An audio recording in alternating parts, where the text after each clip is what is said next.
Celui qui a inventé la machine à coudre était un génie. On sait que quand on coud à la main, il faut passer le fil par le haut et le tirer de l'autre côté.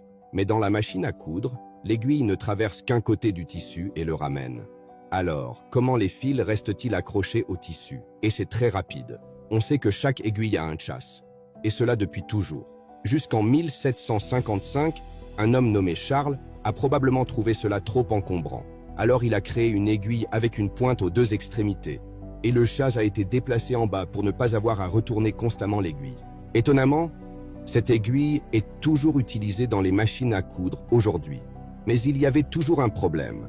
Même si le chasse de l'aiguille peut traverser le tissu, lorsque nous retirons l'aiguille, le fil ressort également.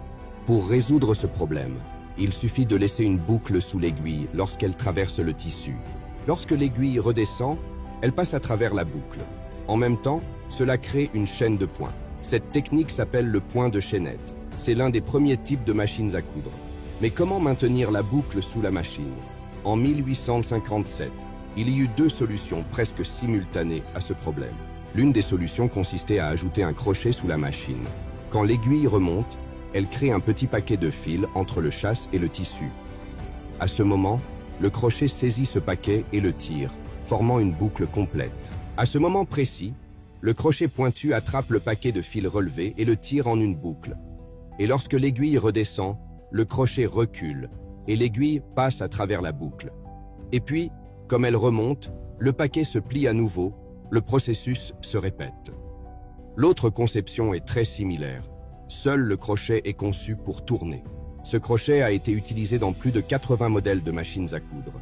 Mais il y avait un autre problème. Le problème était que si l'un des crochets se détachait, toute la couture se défaisait facilement.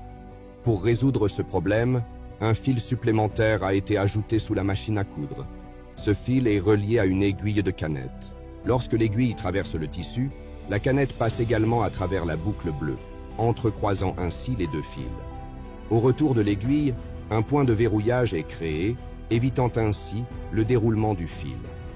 La canette est alors modifiée en un modèle rotatif, perfectionnant ainsi la formation du point de verrouillage.